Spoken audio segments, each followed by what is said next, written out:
अस्सलाम वालेकुम dear viewers, it's professor Mohammad Afzal and you people are watching my YouTube channel. तो आज हम जो टॉपिक पढ़ने जा रहे हैं that is liquefaction of gases. लेकिन इससे पहले आप सब्सक्राइब कर दें जो पहली दफ़ा देख रहे हैं, साथ बेल आइकन प्रेस कर दें। आपके सामने 3 बार्स आएंगे, उसमें ऑल नोटिफिकेशन पे आपने क्लिक कर देना है।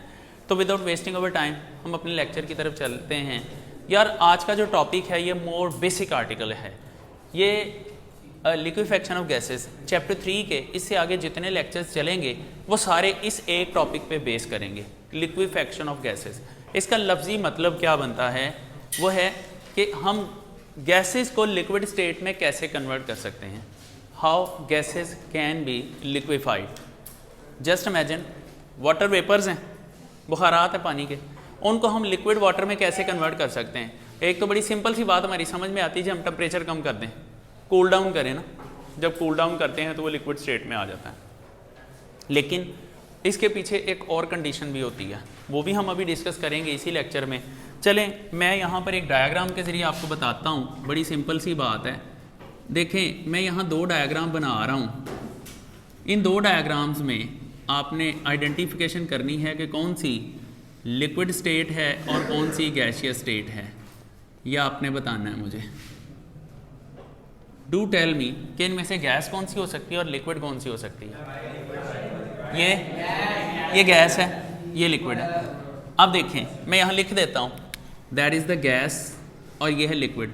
हमें पता चला पार्टिकल्स की स्पेस से, नहीं ये लिक्विड होगा ना, ये हमें पार्टिकल्स की स्पेस से पता चला। देखें जब हम गैस की बात करते हैं हम कहते हैं पार्टिकल्स के दरम्यान में स्पेस बहुत ज़्यादा है, लेकिन जब हम लिक्विड की बात करते हैं हम कहते हैं पार्टिकल्स एक दूसरे के करीब करीब होते हैं और उनके दरमियान में स्पेसेस नहीं होती। हम इन दोनों बिहेवियर्स को कंपेयर करें तो 2 छोटी छोटी मेन बातें हमारे जहन में आती हैं। उसमें से पहली बात यह है कि स्पेसिंग, लार्जर स्पेसेस, पार्टिकल्स के दरमियान में लार्जर स्पेसेस आती हैं। इसमें स्पेसेस स्मॉलर होती हैं पार्टिकल्स के दरमियान में, स्मॉलर स्पेसेस पार्टिकल्स के दरमियान में। दूसरी बात, जब हम गैसियस फेज़ की बात करते हैं KMT के मुताबिक देखें, काइनेटिक मॉलिक्यूलर थ्योरी हमने पढ़ी थी, उसमें हमने ये पढ़ा था कि गैस मॉलिक्यूल्स के दरमियान में अट्रैक्शन रिपल्शन की फोर्सेस नहीं होती। तो फिर जब हम KMT को सही मानते हैं तो हम कहते हैं नो अट्रैक्टिव फोर्सेस, मतलब नो अट्रैक्शन।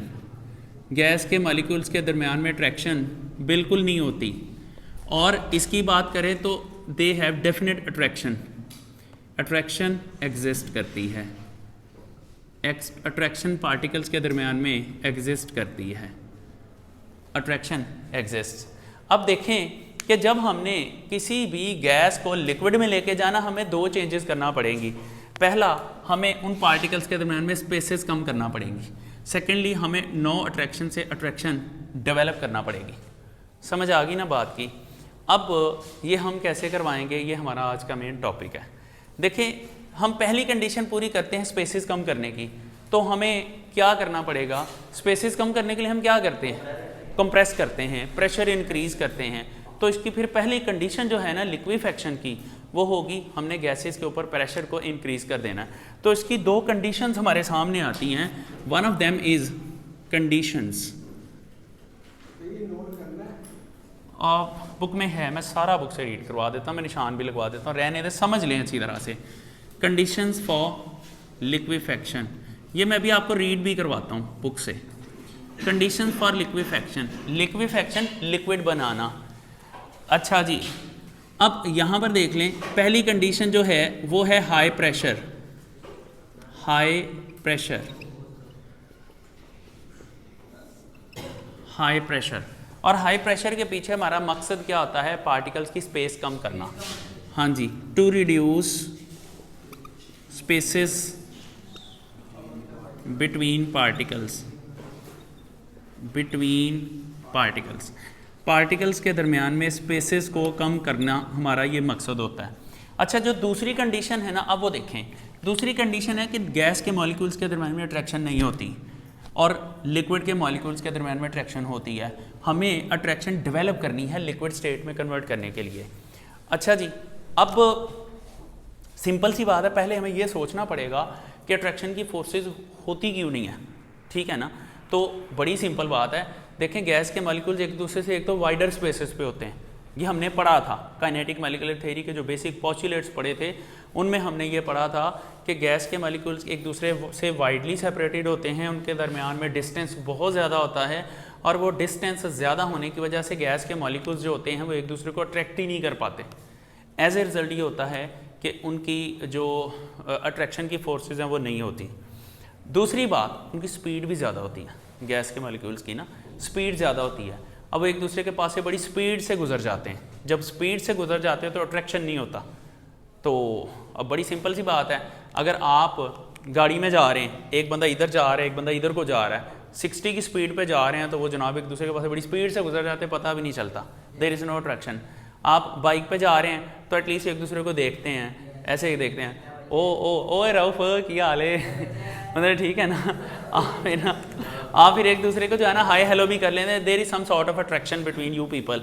अब फिर थर्डली आप साइकिल पे जाते गरीब हो जाते हैं ना, फिर आप साइकिल पे जाते हैं, जब साइकिल पे जाते हैं तो फिर आपके पास इतना टाइम होता है कि आप रुक के सलाम भी ले सकते हैं, because your velocity is lower, आपकी वेलोसिटी कम है। तो जे अगर पैदल हो तो फिर तुम गले मिल के भंगड़े भी पा लेंदे हो। तो ये in fact the point I want to clear is that कि जब हम स्लो स्पीड के साथ पार्टिकल्स को एक दूसरे के पास से गुजारते हैं तो उनमें अट्रैक्शन की फोर्सेज आती हैं। केएमटी के मुताबिक अट्रैक्शन की फोर्सेज इसलिए नहीं होती हैं कि पार्टिकल्स में स्पेसेस बहुत ज़्यादा होती हैं और वो एक दूसरे के पास से बड़ी स्पीड से गुजर जाते हैं। तो फिर यार जो बात हमें समझ आती है वो यही आती है ना कि पार्टिकल की स्पीड कम करना चाहिए। Think about the magnet pieces, दो मैग्नेट के पीसेस पास से ऐसे गुजारते जाए अट्रैक्शन नहीं होगी, लेकिन अगर स्लोली पास करना तो आमने सामने आके या तो अट्रैक्ट करेंगे या रिपेल करेंगे, ठीक है ना, बिकॉज ऑफ लोअर वेलोसिटी। जी था, टेम्परेचर लो होगा तो हाँ, तो इनफैक्ट मैं इसी बात की तरफ आ रहा था कि जब हम टेम्परेचर डाउन करते हैं तो जो पार्टिकल एक दूसरे से बड़ी स्पीड से गुजर रहे होते हैं ना, दे पास नियर बाई वेरी स्लोली, एक दूसरे के करीब से बहुत स्लोली पास करते हैं। जब वो स्लोली पास करते हैं तो उनके दरम्यान में अट्रैक्शन की फोर्सेज आती हैं। इसका मतलब है हमें यहाँ पर टेम्परेचर कम करना पड़ेगा, लो टेम्परेचर। इसकी जो दूसरी कंडीशन है वो लो टेम्परेचर है, सेकंड कंडीशन। लो जी, इसकी सेकंड कंडीशन है लो टेम्परेचर।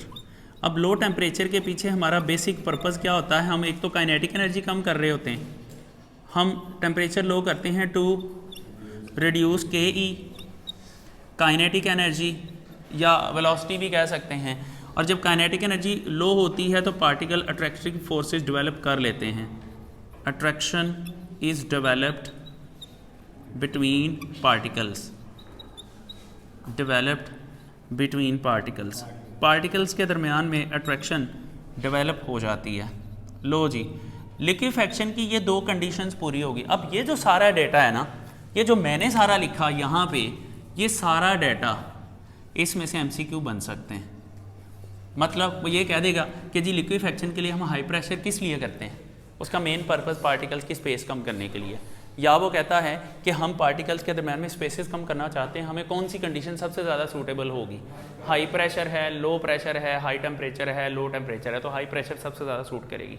इसी तरह से इनके अंदर से भी वो एमसीक्यू पूछ सकता है कि अगर हम पार्टिकल्स की काइनेटिक एनर्जी कम करते हैं तो उससे पहले सबसे पहला इफेक्ट क्या होगा, पार्टिकल्स की वेलोसिटी कम करने से उनका अट्रैक्शन की फोर्सेस डेवलप होना शुरू हो जाएंगी, ये इफेक्ट होगा। तो ये सारी बातें एमसीक्यूज़ हैं और इनमें से एमसीक्यूज़ बनते भी हैं और कन्फ्यूजिंग भी बनते हैं। आपने इसको ज़रा अच्छी तरह से पढ़ना है, इसमें से शॉर्ट आता है, लॉन्ग नहीं आता। एमसीक्यूज़ बनते हैं। अब शॉर्ट क्या आता है, हम शॉर्ट की बात कर लें। एक तो शॉर्ट आएगा, what are the conditions for liquefaction of gases, liquefaction के लिए गैसेस की कंडीशन क्या है, ठीक है। ये आपने ये दो कंडीशंस लिख देनी है 1 और 2 पॉइंट के साथ, और चाहे साथ में ये भी ऐसे ही लिख दें। तो हाँ जी, conditions for liquefaction, what are the conditions for liquefaction of gases, ये क्वेश्चन इस तरह से पूछा जाएगा। अच्छा यार, अब इससे आगे चलते हैं। अब इससे आगे दूसरा जो है वो क्वेश्चन क्या है, देखिए टेम्परेचर जो है, हम टेम्परेचर की बात कर लें। एक टर्म है क्रिटिकल टेम्परेचर, ये भी शॉर्ट क्वेश्चन है जी, डिफाइन करें क्रिटिकल टेम्परेचर क्या होता है। तो I am gonna tell you about the critical temperature. ये बड़ी इजी टर्म है क्रिटिकल टेम्परेचर। अच्छा यार, जो क्रिटिकल टेम्परेचर है ना, हमने ना अभी दो कंडीशंस पढ़ी हैं लिक्विफैक्शन की, एक हाई प्रेशर और दूसरा लो टेम्परेचर। अब वो लो टेम्परेचर कितना होना चाहिए, ये हर गैस के लिए डिफरेंट होगा। प्रेशर तो हर एक के ऊपर ही अप्लाई करना पड़ेगा हमें लिक्विफैक्शन के लिए, लेकिन यार जब हम टेम्परेचर कम करते हैं ना तो किस गैस के लिए कितना लो टेम्परेचर करेंगे, उसको क्रिटिकल टेम्परेचर कहते हैं। लो टेम्परेचर की हर गैस के लिए वैल्यू डिफरेंट होती है।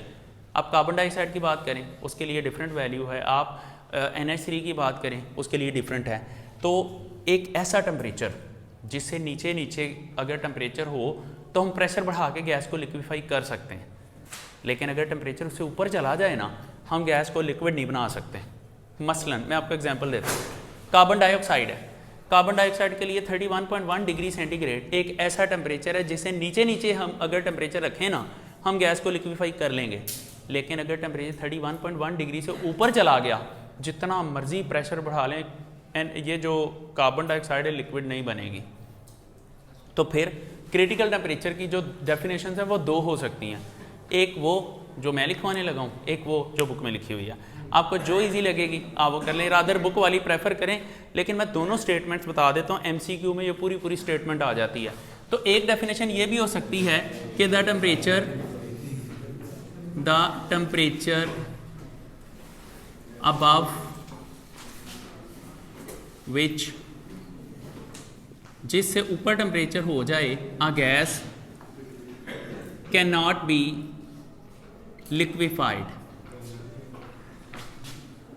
liquefied by increasing pressure। यार एक ऐसा टेम्परेचर, या silence please, is called critical temperature. यार एक ऐसा टेम्परेचर जिससे हाई टेम्परेचर हो जाए तो हम गैस को लिक्विफाई नहीं कर सकते, ये इसकी डेफिनेशन है। एक आप इसको लिख सकते हैं। दूसरा तरीका, इसके रिवर्स बात करेंगे आप, वो कैसे? हम लिखेंगे कि the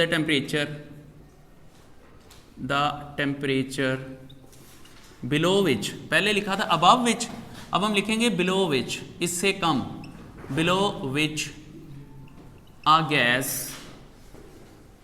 can be easily liquefied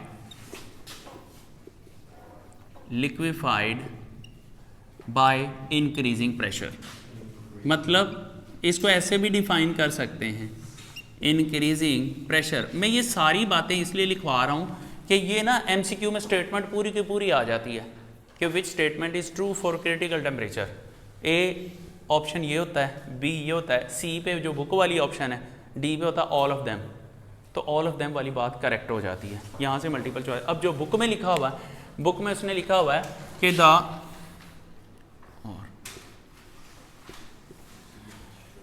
अच्छा बुक के ऊपर उसने लिखा हुआ है कि जी एक ऐसा टेम्परेचर जिस पे ऐसा मैक्सिमम टेम्परेचर जिसके रेंज के अंदर रहते हुए जो गैस है वो लिक्विड स्टेट में एग्जिस्ट कर सकती है।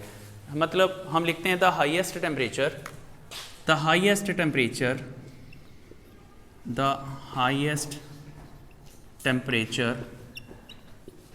Eight which a gas may exist in liquid state। वो हाईएस्ट टेम्परेचर जिसमें गैस लिक्विड स्टेट में एग्जिस्ट कर सकती है इज कॉल्ड क्रिटिकल टेम्परेचर। अब तीनों डेफिनेशन बेसिकली मतलब एक ही बनता है, तीनों डेफिनेशंस में मतलब एक ही बनता है। मैं रिपीट करता हूँ, देखें मैंने पहली डेफिनेशन लिखी कि वो टेम्परेचर है जिससे ऊपर टेम्परेचर चला जाए तो गैस लिक्विफाई नहीं हो सकती, एक डेफिनेशन। दूसरी डेफिनेशन में मैंने कहा है वो टेम्परेचर जिसके नीचे नीचे गैस को लिक्विफाई कर सकते हैं। तो बात तो वही है ना, ऊपर टेम्परेचर जाएगा तो लिक्विफाई नहीं हो सकती, उस टेम्परेचर से नीचे रहेगा तो गैस लिक्विफाई हो सकती है। और तीसरी में भी देखें बात वही है, सिर्फ वर्डिंग चेंज है। Highest temperature at which a gas में exist in the liquid state, वो मैक्सिमम टेम्परेचर जिस पे गैस लिक्विफाई हो सकती है, उससे ऊपर टेम्परेचर चला जाएगा तो लिक्विफाई नहीं होगी। ठीक है, ऐसा टेम्परेचर क्रिटिकल टेम्परेचर होता है। अच्छा, अब क्रिटिकल टेम्परेचर पे ना गैस का एक स्पेसिफिक वॉल्यूम भी होता है। क्रिटिकल टेम्परेचर पे एक गैस का एक स्पेसिफिक वॉल्यूम भी होता है, उस वॉल्यूम को हम क्रिटिकल वॉल्यूम का नाम देते हैं। उसी वॉल्यूम पे या उसी टेम्परेचर पे प्रेशर की भी एक ख़ास वैल्यू होती है, उस प्रेशर को हम क्रिटिकल प्रेशर कहते हैं, ठीक है। और इन तीनों को, मतलब क्रिटिकल टेम्परेचर को, क्रिटिकल प्रेशर को, क्रिटिकल वॉल्यूम को, कलेक्टिवली हम क्रिटिकल कॉन्स्टेंट्स का नाम देते हैं। All the three are called critical constants. मतलब ये जो तीनों कॉन्स्टेंट्स हैं, critical temperature, critical pressure, critical volume, इसको हम जाहिर करते हैं T साथ में छोटा सा C लगा देते हैं। इसको जाहिर करते हैं, प्रेशर है तो P कैपिटल साथ में छोटा सा C लगा देते हैं। वॉल्यूम है तो V कैपिटल साथ में छोटा सा C लगा देते हैं। All the three are called critical constants. ये सारे क्रिटिकल कॉन्स्टेंट्स होते हैं, ये बात बुक में नहीं दी हुई। All these are called critical constants. ये हर गैस के लिए कांस्टेंट होते हैं। अच्छा जी, उसके बाद इस प्रोसेस को, जिसमें हम क्रिटिकल टेम्परेचर मेंटेन करके गैस को लिक्विफाई करते हैं, इसको हम क्रिटिकल फिनोमेना का नाम देते हैं। The phenomena is called critical phenomena. Critical phenomena, बस क्रिटिकल का वर्ड जहन में रख लो। अच्छा यार, अब यहाँ से भी एमसीक्यू आता है। ये वाली बात बुक में नहीं है, ये जो मैंने रेड एंड ग्रीन से लिखी है ना, ये बात बुक में नहीं है। अब इसमें से एमसीक्यू आता है कि वो कौन सा प्रोसेस है, वो कौन सा फिनोमेना है जिसकी बेस पे हम गैसेस को लिक्विफाई कर सकते हैं, दैट इज़ क्रिटिकल फिनोमेना। ठीक है ना। अब जब वो इस तरह का एमसीक्यू पूछता है ना, अब बच्चे कहते हैं जी एमसीक्यू ही गलत है कि इसमें ना उसने प्रेशर का जिक्र किया, ना उसने टेम्परेचर का जिक्र किया, फिनोमेना की बात कर ली। आमतौर पे हम ये एक्सपेक्ट कर रहे होते हैं कि critical temperature for this gas is, या critical pressure for this gas is, हम ये एक्सपेक्ट कर रहे होते हैं। लेकिन वो प्रोसेस पूछ लेता है, जी बताएं वो कौन सा प्रोसेस है जिसमें हम गैस को लिक्विफाई कर सकते हैं, तो क्रिटिकल फिनोमेना जो है वो उसका करेक्ट आंसर होगा। तो वैसे तो ये आज तक नहीं आया, लेकिन आगे जाके शायद कहीं एमडी कैट ई कैट में आपसे ना पूछ ले। अच्छा जी, आप देखें ये बात भी क्लियर होगी। अब हम बात की, इसको समझने के लिए हम आते हैं इसकी एग्जाम्पल की तरफ। हम अब इसकी एग्जाम्पल की तरफ आते हैं, तो फैज़ान भाई थोड़ा सा कैमरा सेट कर दें मुझे, ये पूरा व्यू आ जाए, ज़रा इसको हल्का सा घुमा लें, ये ठीक है, इट्स ओके। अच्छा देखें यार, अब हम ना इसकी मिसालें करते हैं, इसकी एग्जाम्पल से बात समझ में आएगी। अच्छा, इसकी एग्जाम्पल जो है ना, कार्बन डाइऑक्साइड है। कार्बन डाइऑक्साइड का क्रिटिकल टेम्परेचर जो है ना, critical temperature for CO2 is 31.1 degrees. अब इस बात का मतलब पता क्या बनता है, देख लें। मैं इसको थोड़ा सेपरेट करके लिखता हूँ, 31.1 डिग्री सेंटीग्रेड, 0.1 डिग्री सेंटीग्रेड। लो जी अंस मियाँ, ये है इसका क्रिटिकल टेम्परेचर। अब इस क्रिटिकल टेम्परेचर पे अगर हम टेम्परेचर हाई कर देंगे ना, तो जो गैस है can not be liquefied, can not be liquefied. आप जितना मर्जी प्रेशर बढ़ा दें, लिक्विफाई नहीं होगा, ठीक है ना। थोड़ा सा भी बढ़ा देंगे नहीं लिक्विफाई होगा, ठीक है ना। बिकॉज हमने दो काम करने होते हैं जब लिक्विफेक्शन करनी होती है। एक तो पार्टिकल्स के दरम्यान में स्पेस कम करनी होती है, दूसरा हमने उनकी काइनेटिक एनर्जी इतनी कम करनी होती है कि वो अट्रैक्ट करें एक दूसरे को।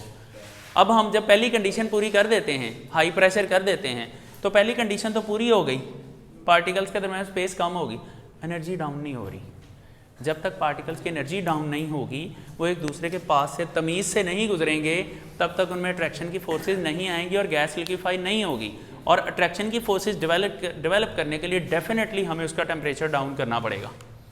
बात समझ आ रही है ना।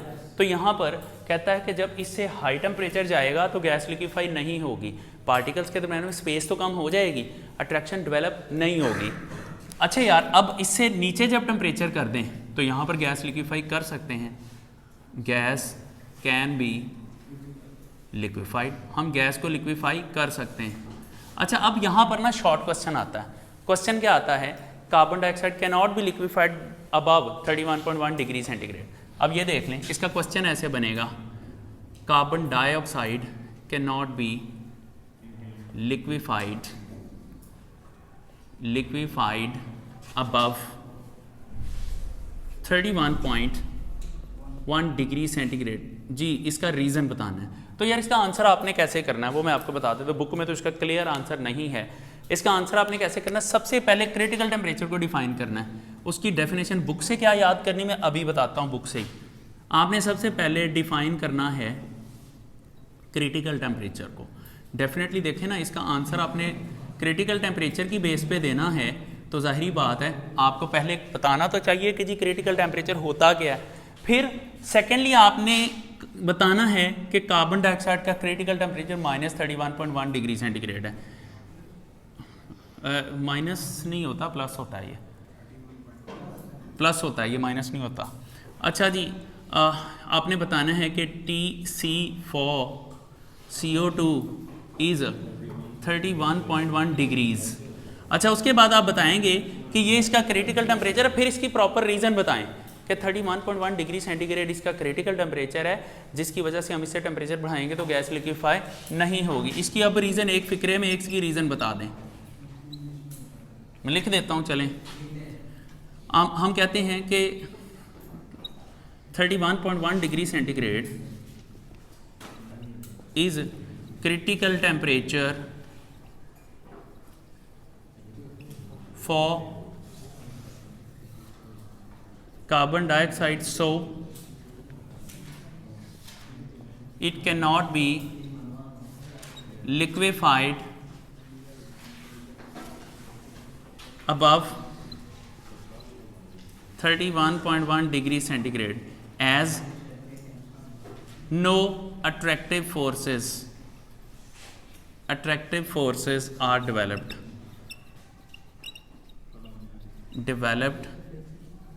between CO2 molecules। अच्छा यार, अब इस क्वेश्चन को थोड़ा घुमा के भी पूछ लेता है। बात का तो वो ये नहीं कहता कि अबव 31.1 डिग्री सेंटीग्रेड, वो इतनी सी बात की जगह पे ना अबव 31.1 की जगह पे वो बाज़ लिख देता है एट 50 डिग्रीज़।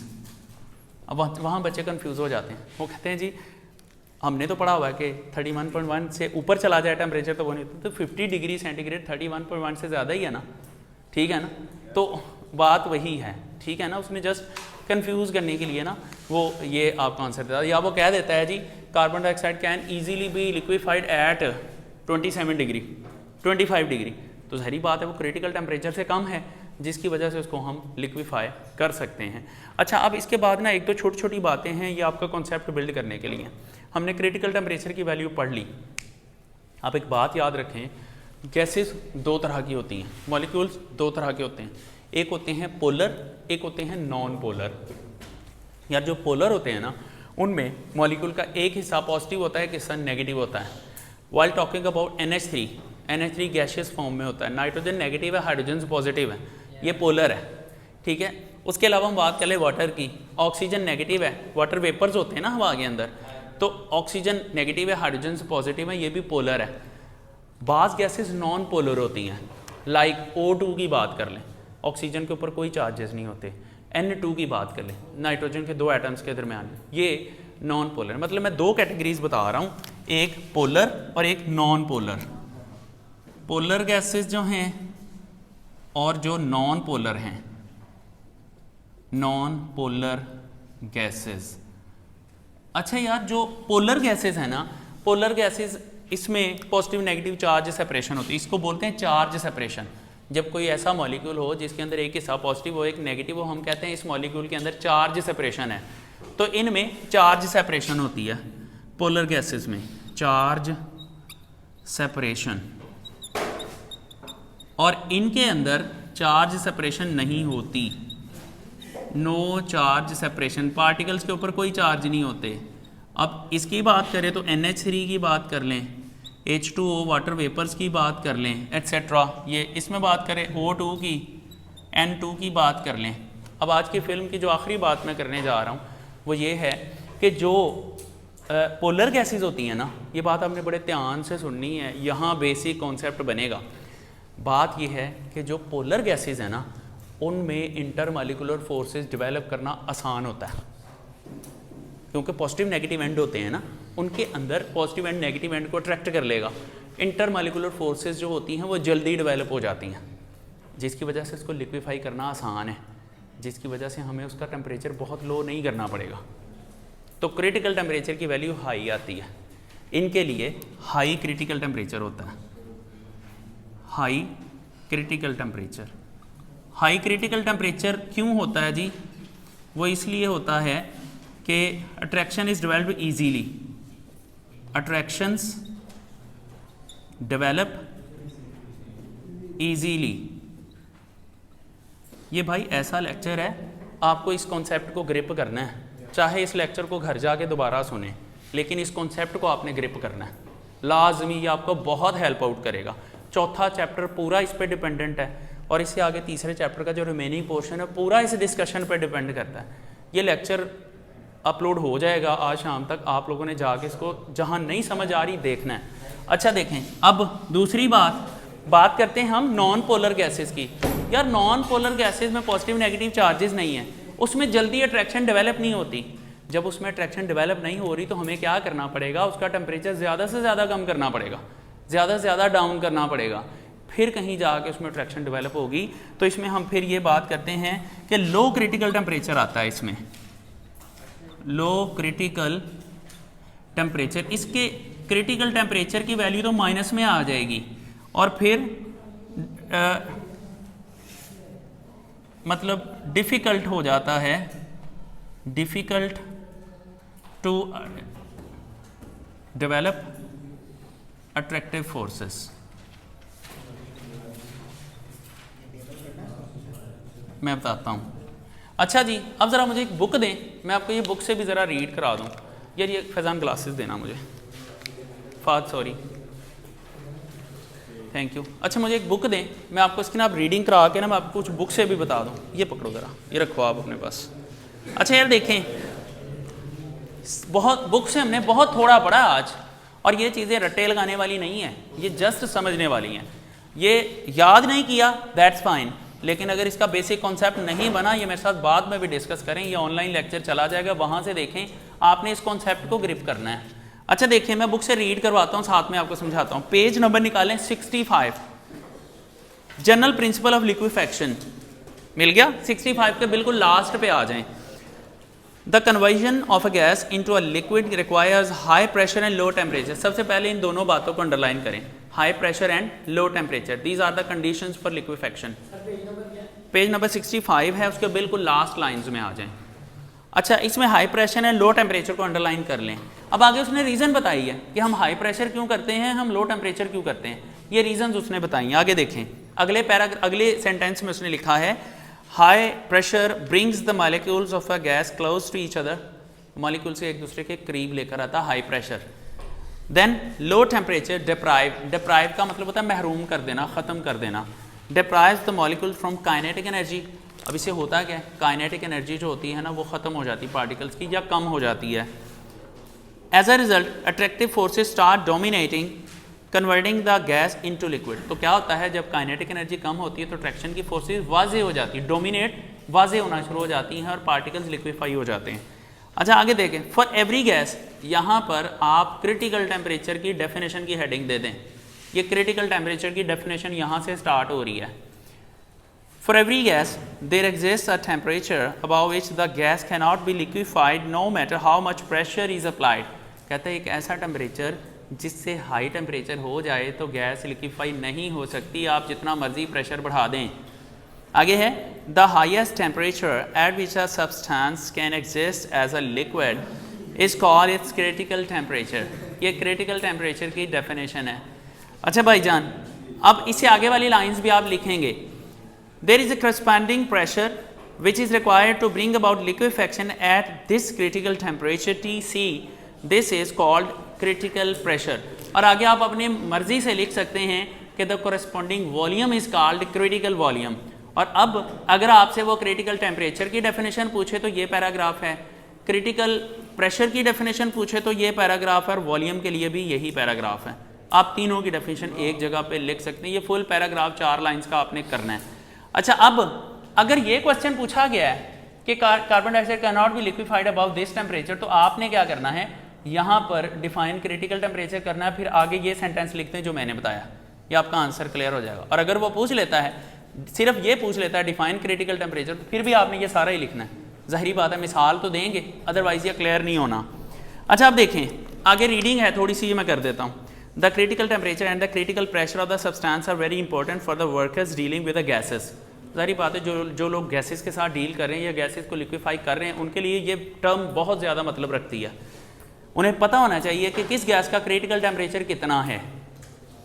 अच्छा देखें, these properties provide us the information about the conditions under which gas liquefied. यार इसमें याद करने वाला कुछ नहीं है, कहता कि ये डाटा हमें ये कंडीशन देता है ना कि कौन सी गैस कितने टेम्परेचर पे लिक्विफाई हो सकती है।